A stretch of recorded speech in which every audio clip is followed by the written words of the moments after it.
जो बापू अंग्रेजों से बखूबी लड़ गए, उनकी प्रतिमा आजादी के इतने साल बाद एक बार फिर से हार गई।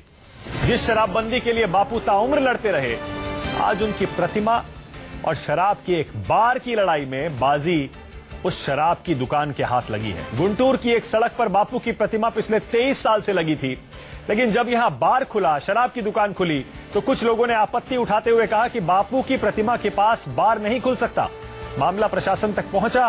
प्रशासन ने बार की जगह बापू की प्रतिमा ही हटा दी।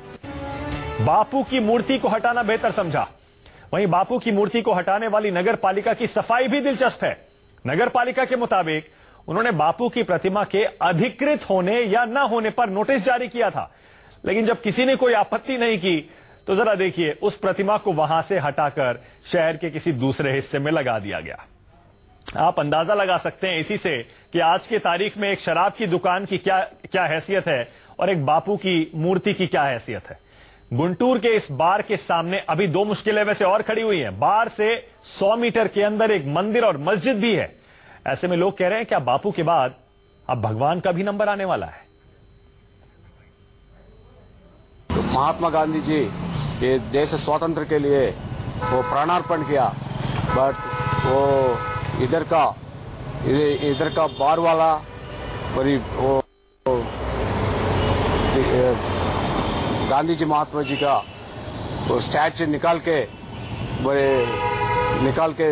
दे दिया। इसीलिए गवर्नमेंट और पार्लियामेंट और असेंबली में पूरा वो राजकीय वालों और एमपीस और एमएलएस पूरा इसी तरफ का एक संगठन के लिए सोच करके और डिस्कशन करके पुनः प्रतिष्ठित करके वो टेम्पल का गांधी जी टेम्पल बनाने के लिए देख के अच्छा रहता का बोल दिया। फिर से आपको बता दें, कहानी देखिए, आपको समझ में आएगी तो आपका भी शायद सिर शर्म से झुक जाएगा।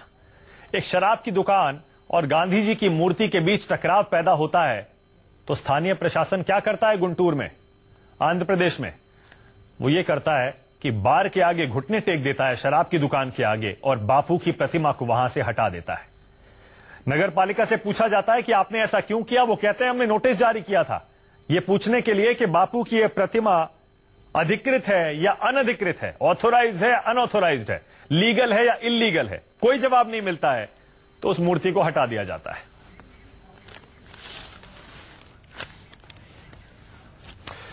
गांधी पीस फाउंडेशन के अध्यक्ष राधा भट्ट हमारे साथ हैं।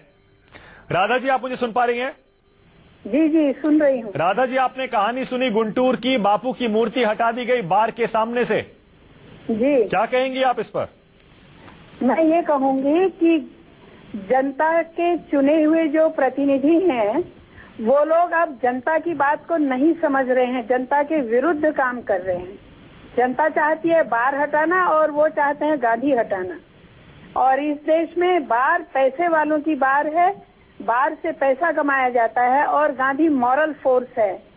मॉरल फोर्स नहीं चाहिए इस देश को। इस देश को चाहिए मात्र पैसा और पैसे वाले। ये है, ये साफ समझ में आता है इससे। अच्छा, ये बताइए, ये जो नगर पालिका है राधा जी, वो ये कह रही है कि हमने तो भैया नोटिस दिया था और ये पूछा था कि ये अनऑथोराइज्ड है या ऑथोराइज्ड है मूर्ति, कोई जवाब नहीं आया तो हमने मूर्ति हटा दी। आपको ये दलील सुनकर कैसा लगता है? मुझे तो ये लगता है कि कभी मूर्ति बनी होगी तो अनऑथोराइज कैसे हो जाएगी वो शहर के बीच में। कभी लगी होगी, किसी ने लगाई होगी, कैसे लगाई होगी? क्या यूं ही किसी ने लगा दी है बिना नगर पालिका की इजाजत के? नगर पालिका से बात किए, ऐसा हो ही नहीं सकता। बिल्कुल सही बात है, नहीं होता ऐसा। बिल्कुल सही बात है। बहुत बहुत शुक्रिया राधा जी हमसे बात करने के लिए। सवाल जायज है राधा जी का। गांधी पीस फाउंडेशन के अध्यक्ष हैं, कह रही है जब मूर्ति लगी थी तब क्या बिना परमिशन के लगी थी? ये भी आप ही की जिम्मेदारी है, नगर पालिका से कह रही है।